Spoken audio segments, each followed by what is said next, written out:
Hello everyone, welcome back to the Hindu Explainer series. I am Kushagra Goel and very warm greetings from LawPrep Tutorial. So yesterday we discussed some economic concepts and I addressed extensively a lot of doubts yesterday. So there was suggestion that we should try to concise or keep the videos short in that regard. So my suggestion to all of you in general who watch the series is that our channel is exclusive not only in terms of the way we do the newspaper analysis, but also to the chapterization of the newspaper analysis. And as you all know, that through the description and the Google Drive link, you can always look back at the important topics for your revision also, right?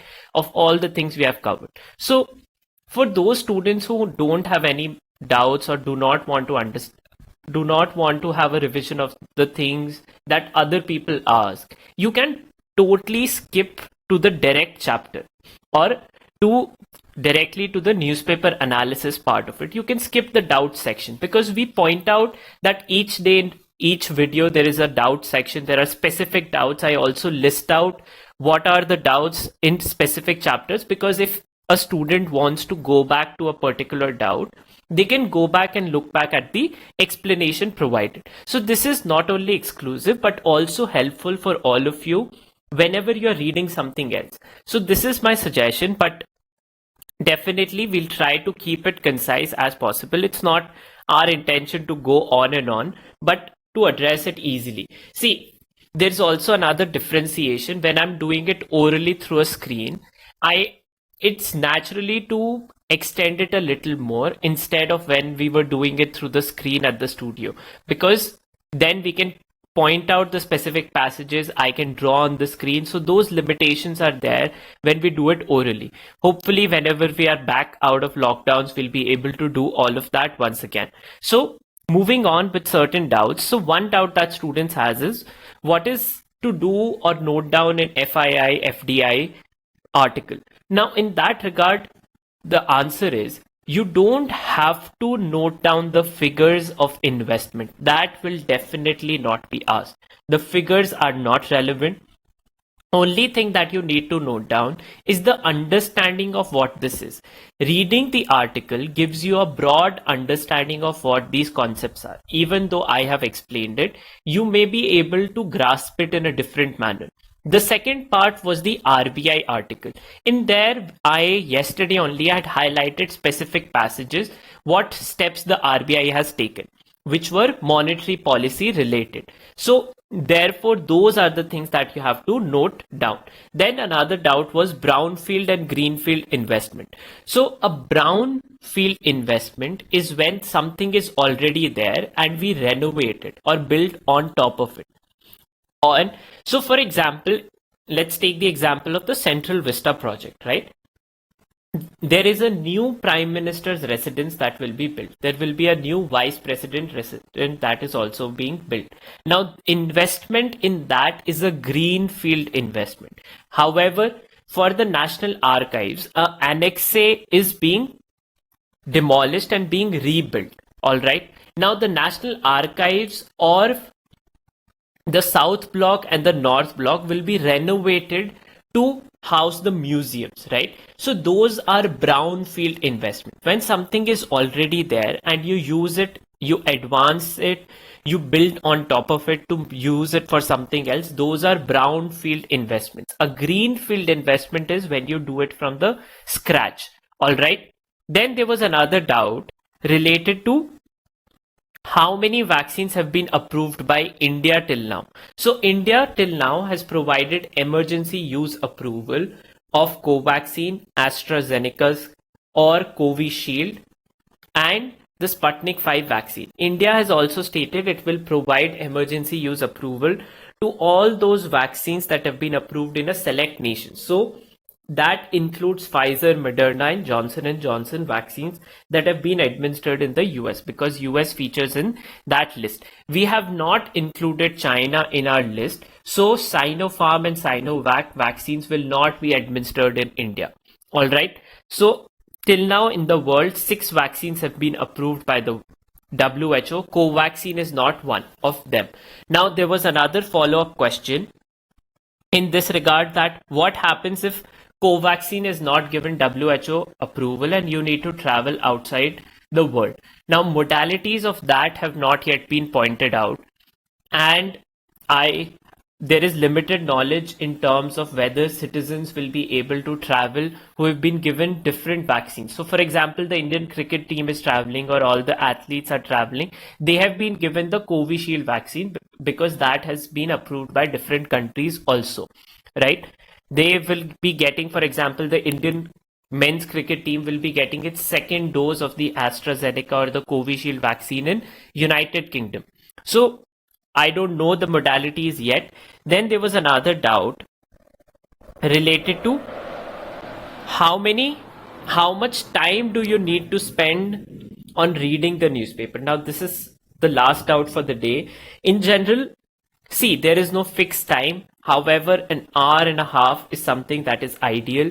You can watch half an hour of the news analysis, and then trust me, reading the newspaper will just take you an hour max. All right. So on that note, I'll begin with newspaper analysis for the day. So the front page news is the suo motu petitions related to COVID-19 handling by the Supreme Court. In that regard, the Supreme Court has now questioned the vaccine policy of the central government. Various editorials have been written about this, that when the central government is getting the vaccines at a different price at a discounted price, why is it not buying for everyone else and distributing it?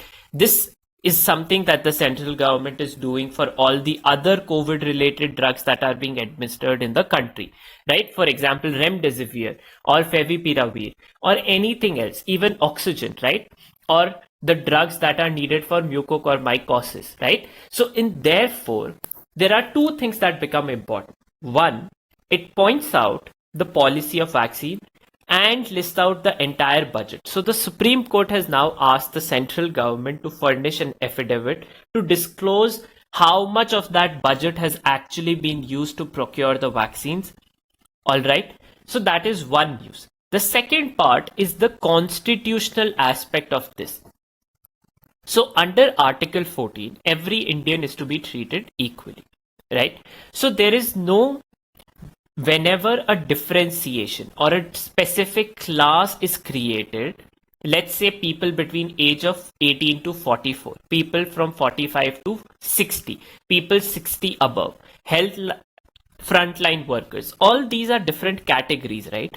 Whenever such a category is created and people are treated differently, because now in the vaccine policy, the prices, the pricing, the people, all of them are now being treated differently. So the court stated that, see, under Article 14, your policy falls foul of this, that it is arbitrary and not equal, because one, you fail to justify why this class has been created, and secondly, even if we can accept that this is a different class of people who have at a lower risk of COVID-19, that people who are at a younger age have a lower risk. All right, justified.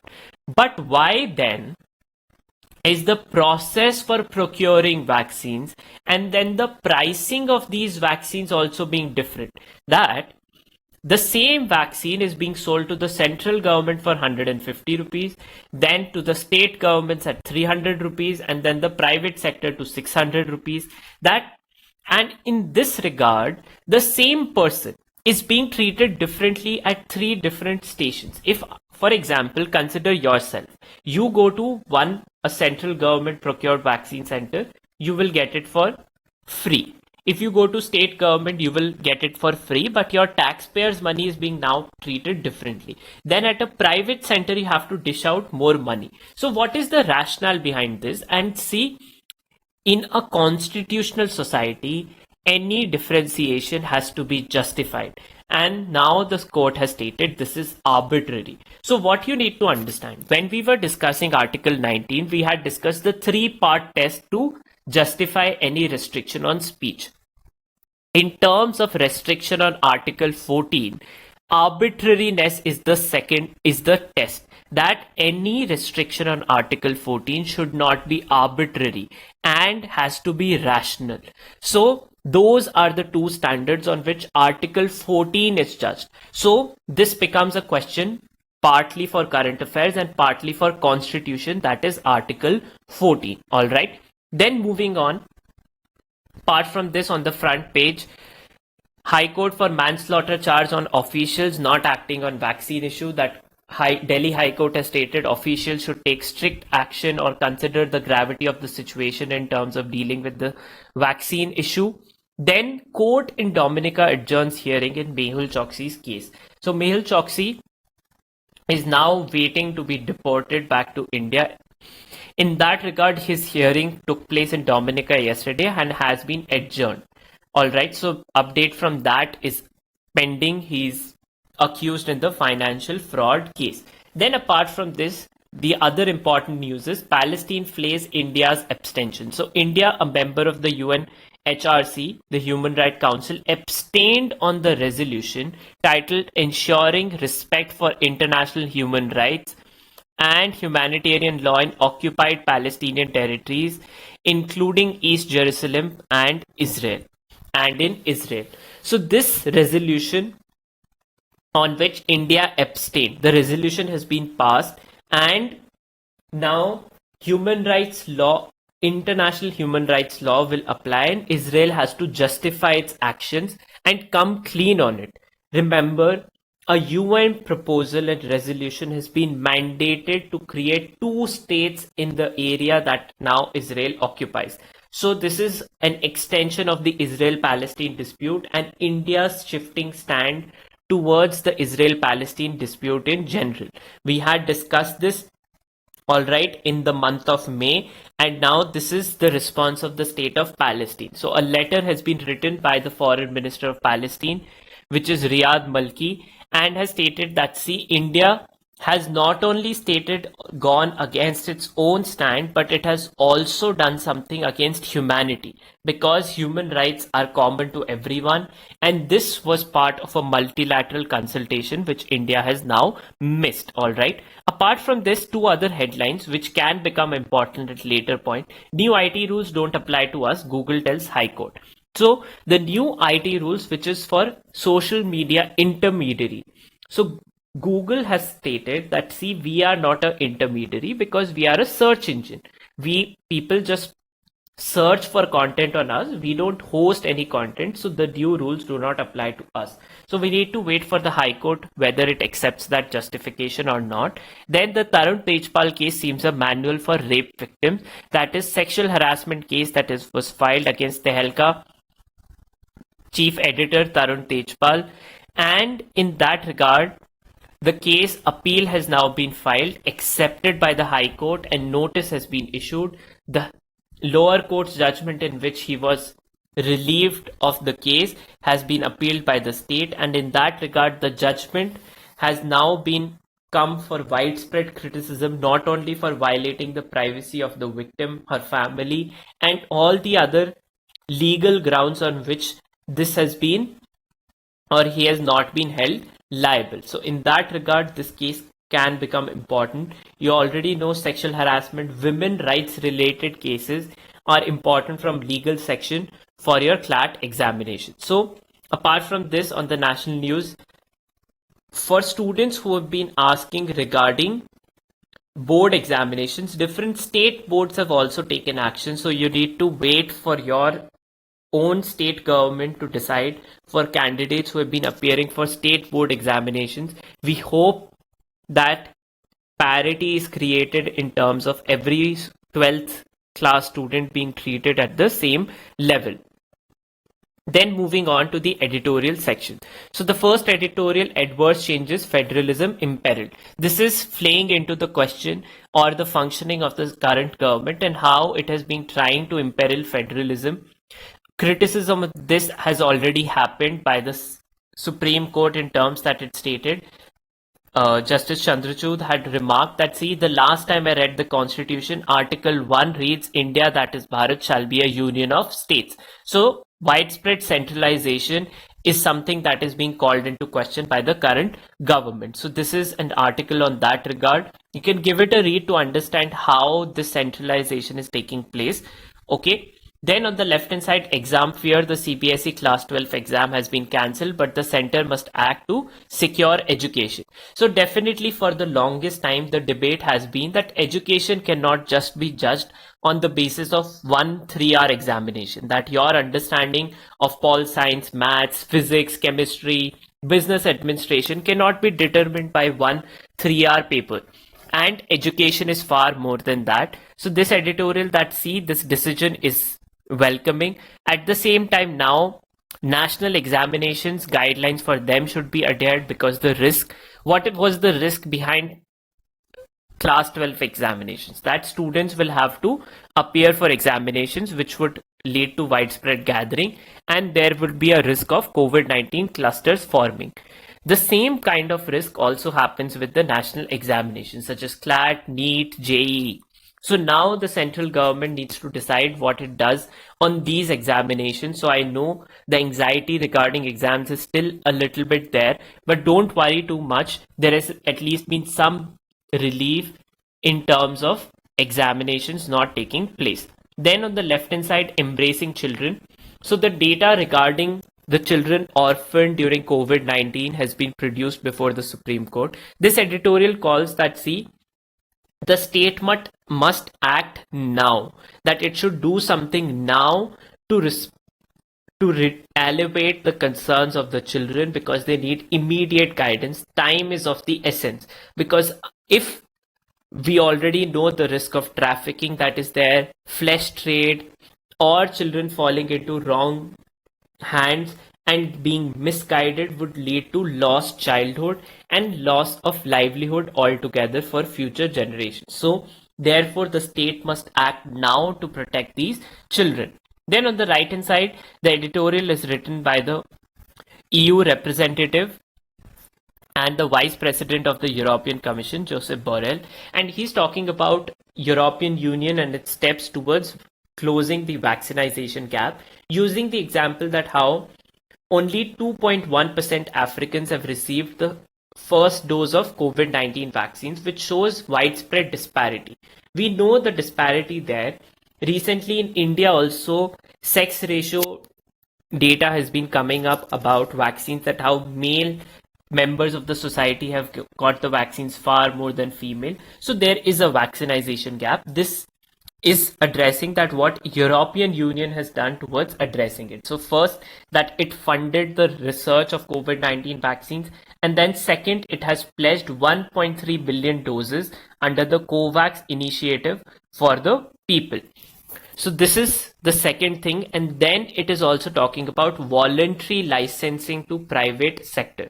All right, so it is not using the term compulsory licensing, but voluntary licensing, that different companies should be given the license for COVID vaccines to produce them far more. All right, so keep the difference, keep noting the difference, compulsory licensing and voluntary licensing. All right, then moving on, a cautionary tale in Osaka's exit, and the second one here also, asking the right questions. Both of them surround the mental health issue, on basis of which Naomi Osaka, the leading earning tennis female player, has exited the French Open, the second Grand Slam of the year. There are 4 Grand Slams in tennis, and she has exited. First, she had made a stand that she cannot, while addressing press conferences, she faces a lot of anxiety and she has had bouts of depression. Therefore, in such a different scenario, she should be exempted from participating in press conferences. In that regard, the organizers have stated that, this is part of your contractual obligation. She was fined $15,000, but in general, this is now a issue at a larger scale. That should the world wake up to the stigma that comes to mental health issues, and how do you support people who recover from this or trying to recover from it? Different athletes such as Virat Kohli, Indian actress Deepika Padukone and other people at different points of time across the world now have opened up to their issues of mental health. And in that regard, stigma is reducing against mental health, but it is still there. Therefore, how do you respond to it is what these two editorials discuss, and how the media can also participate. If press conferences is so important, what kind of questions and how journalism should evolve in press conferences is what the second op-ed discusses here. All right. Then moving on the right hand side, this is one important issue that can be part of your current affairs, which is a far-reaching tax measure. What is this about? This is for US push for a global minimum corporate tax. So this article discusses two problems. First, it points out the benefit that India has, and in general large economies have. So for example, for the longest time, until Flipkart was bought over by Walmart, the owners operated Flipkart from Singapore. Flipkart was a company registered in Singapore. Because of this, the revenue that Flipkart used to earn was not taxed in India, but Flipkart was a company mostly operating in India. Similarly, different international companies, MNCs, use these tax havens to operate their businesses and register their entities. Now, these tax havens are usually small economies such as Singapore, Netherlands, physically small economies. The recent Colombo port city that China is creating and building up is also seen as a tax haven. Why do these companies register there? Because then they don't have to pay any taxes. What this does is the place where these businesses actually operate, such as India, US, UK, or European Union, they don't pay any taxes to those governments, which reduces the biggest company in the country is not paying any taxes, earns the highest but doesn't pay any taxes, which in itself makes the rich richer. The purpose of income tax or taxation in a country is progressive taxation. That is, rich should be taxed more and poor should be taxed less. But if the rich can escape the taxes, the middle class is the one that actually bears the brunt. The rich can escape taxes by putting their money in Switzerland, Netherlands, tax haven. But it is the middle class who cannot go anywhere, which is why US has now been pushing for a global minimum corporate tax, that every country should have at least some amount of taxation.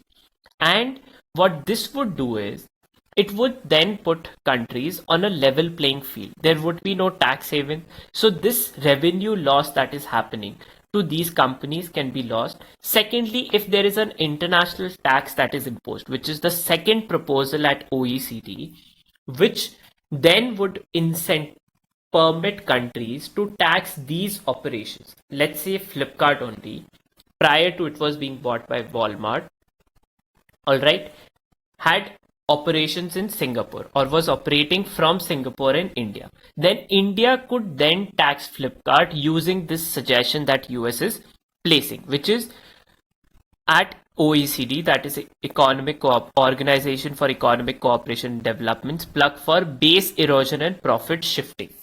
What is this about? Base erosion or profit shifting? Profit shifting is basically you put your organization at a place where it does not have to pay any money. So profits, even though earned in one territory, are shifted to another. Base erosion is related to the tax base. When big companies who earn the most do not pay taxes in your country or the country where they earn that money, the tax base of that particular country or economy shifts or gets eroded. All right. That, for example, if the entire middle class today shifted its taxes to somewhere outside, the Indian government will have no tax base to actually earn revenue. So this is what base erosion and profit shifting is about. All right. So these two economic concepts again become important for your CLAT preparation. All right. Then the cartoon discusses how our economy is in a free fall in general, and then at any cost, it shows how in general, vaccines are so expensive in India in comparison to the median income that Indian households earn. And secondly, related to how the pricing of vaccine differs in the country across different areas. Then moving on the other national news. So the central government has now changed the system for Narega. That payments of Narega are now to be divided into different categories, and payment will only come based on category basis, that is scheduled caste, scheduled tribes, and general category. What this is being questioned, that see, this system was working well. The central government claimed that till now the benefits of Narega were skewed towards general category people, and the intention of the scheme is to actually provide income far more to the scheduled caste and scheduled tribe. However, Narega, when originally implemented since 2005-6, was a right to work in rural areas, that anyone who seeks work should be given work. It did not differentiate between caste or any community. Let's say the scheduled caste, scheduled tribes are more reliant on the forest revenue or forest resources, so they don't need the Narega work. So then Narega would only be available to those people who seek work, even if they are from general category. This was a universal right to work in rural areas, but this will now change because it would be caste-based allocations. Then apart from this, Palestine flays India's abstention from vote. So this is an extension of the same article which we discussed on the front page. So I have highlighted it here. Then the new pension rules will gag critics of government. The Indian government has now amended its rules in terms of people who have worked for the government. They cannot come out with different books or notifications. So for example, one famous book, multiple books have been written by our former raw chief, that is A.S. Daulat. But now, as per the government notifications, in case an official writes a book or anything, they first need to get express permission from the government. If they don't do it, or there is certain information that they have published, then their pensions will be stopped and curtailment can be imposed on such information. United States is far more progressive in that regard, where employees regularly write biographies and autobiographies regarding the policies that were implemented during their time and how they saw those policies, what was the stand of different officials in those policies. So this, for example, one of the other famous book written by media advisor Sanjay Baru, the accidental prime minister, which lists the first tenure of Prime Minister Manmohan Singh. So all those books would be now difficult to get information of those or information written in those books now because of these new rules. Then extension of what we had discussed on the front page, paid vaccine policy, arbitrary, irrational. So these are the two standards under which Article 14 restrictions need to be seen. All right. Then the UNGA had to vote for. So United Nations General Assembly elects a president every year. That is, all the representatives of UNGA or members of the UNGA vote for a president every year. This is rotational on basis of geographical location. All right, that each geography, that is Caribbean, Americas, the world is divided into 5 geographies. This year, the presidentship falls for Asia Pacific. In that, now this year's running is by 2 candidates. India has extended its support to the Maldivian foreign minister, that is Abdullah Shahid. Maldives had announced that it would run for presidentship way back in 2020 itself. This year, in January 2021, Afghanistan had stated that it will also contest for the elections. In that regard, therefore, Indian government has stated that, see, we had taken a decision very early that we would support Maldives. Both Maldives and Afghanistan are very close allies of India. So India now has been caught in a tight spot because Afghanistan, as you know, is a country that is now coming from US leaving the country and therefore is looking for more strength from its regional allies. So India does not want to show a stand that it is against Afghanistan in any manner. These are all foreign policy related gestures. So the decision will definitely disappoint Afghanistan, which has Zalmai Rasool in the race. So this is bound to do it, but India had already way back in August 2020 confirmed that it is going to wait for or vote for Maldives. China has put its weight behind Afghanistan candidate because the current government of Maldives is seen closer to India than to China. The previous government of Maldives was closer to China and not to India. So this is how regional powers play out. India has had one president of the UN General Assembly, Vijay Lakshmi Pandit, who was the first female president of the UNGA. Now, in the comment section, I want you all to put in the year in which she was the president of the UN General Assembly. P5 countries do not become president as part of convention. They do not contest election for UN General Assembly. It happens every year. So every year we get a new president for UN General Assembly. In the comment section, I want to know the year in which Vijay Lakshmi Pandit was elected as the president of UN General Assembly. She was the first woman president of UN General Assembly. Then moving on, apart from this, there is one clarification that WHO has issued, which is only Delta is a variant of concern. That is B1617.2, earlier named as the Indian variant of coronavirus, which has now been named as Delta, is the only variant of concern by WHO.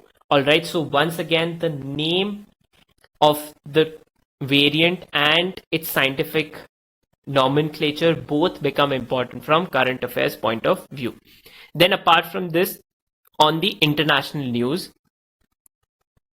is the news about Afghanistan, Pakistan and China to hold meeting regarding US withdrawal. So a trilateral dialogue between foreign ministers will take place in China. It will chair the meeting between the foreign ministers of Afghanistan and Pakistan. This is engagement of China. China sees US withdrawal as a place for its expansion of its influence in Afghanistan. So this is what the talk will be about. We will be far more focused on what they discuss and what comes out of these talks, because Afghanistan is a close ally of India. What happens there is very important from CLAT perspective and India's foreign policy. Then on the right hand side, remembering the Tulsa Massacre of 100 years earlier. So US President Joe Biden has become the first president to talk about and recognize the Tulsa Massacre. This massacre happened on May 31st to June 1 in 1921. Approximately 300 blacks were killed by white supremacists or left homeless. This recognition has come by Joe Biden. He has been talking incessantly about the systemized racism that exists in United States and how this should be curbed. That first you need to recognize the problem. He states that great nations are the one who recognize their dark side and do something about it. So the Tulsa Massacre, officially no president, even Barack Obama, who was the first African American president, had not officially recognized the Tulsa Massacre. In administrative level and official records, Tulsa Massacre is being hushed. That even when the incident had taken place in 1921, it was not recognized that this was a racist massacre had taken place in the country. Tulsa was a black community neighborhood of freed or rescued slaves, erstwhile slaves of America, in the terms that Northern America in general had slaves who had rescued themselves or become liberated. So this was the area of one or the neighborhood which had the most rich black Americans of America, and here is where the massacre had taken place. So once again, genocide and racism in general, Black Lives Matter is an important topic from current affairs point of view. Racism in America, systematic racism is important. US in itself is an important topic for current affairs, but specifically Black Lives Matter, racism in America is an important topic. And this incident is also important because then one immediate question can be, who was the first US president to recognize the Tulsa Massacre? Or what was the Tulsa Massacre? Or where Joe Biden recently became the first US president to recognize a racial massacre. Where did the massacre take place? So the location is Tulsa and the US president Joe Biden. All right. Then there have been questions in doubt section that is the Sri Lankan container ship incident important? I'd already told you, yes, it is. It relates to MVX Press Pearl, the name of the ship, where it had taken place, and the ship is registered from which country. Singapore is the country. There is now risk of an oil spill. The container ship had almost sunk, but it still holds 297 tons of heavy fuel oil and 51 tons of marine fuel oil in the ship. So this oil spill can take place. Already huge pollution of plastic waste has rushed onto the beaches of Sri Lanka. Then another news from Israel. This is the last news from today's newspaper. Labor veteran Herzog has been elected as Israel president. That is, Isaac Herzog has been elected as the new president of Israel. Now, US-Israel president is also a ceremonial seat. The election procedure is the members of the parliament, that is the Knesset, elect the president. So 120 members vote for the president. Isaac Herzog won the election by majority, 68. By a handsome majority of approximately 85 plus members of the parliament voted in his favor. At the same time, there has been huge uncertainty in Israel about a new coalition being formed to oust Benjamin Netanyahu. So that is far more important news. But the election procedure of Israel is that the members of the parliament elect the president there. And Isaac Herzog has become the president of Israel now. So that is the news that you need to note down. Then on the business side or economic related news, export surge on 67, that is year on year. Remember last year we had a lockdown in April, May. So therefore exports this month will show far more because last year we could not do any export altogether because there was a lockdown. All right. Apart from this, on the sporting side also nothing of real note. Build up for the World Test Championship final between India and England. On that note, I'll conclude for the day. In today's newspaper, constitutional topic of Article 14, the standard on which Article 14 can be limited, arbitrariness and rationality. Then secondly is the news related on international news. Firstly about the international basic minimum corporate tax rate. Then second is the talks between China, Afghanistan and Afghanistan. Then the UNGA presidentship. The elections have not yet taken place, so we don't know who will win. Other countries have not declared who will they support. India will support the Maldivian candidate. And then lastly, Israel's presidential election. So 5 news in today's newspaper that need to be noted down. And one question, that in which year did Vijay Lakshmi Pandit get elected as the UNGA president and became the first women president of the United Nations General Assembly? On that note, thank you so much. If you like the content that we upload, please like this video and subscribe to the channel if you haven't done so. See you tomorrow. Take care, everyone.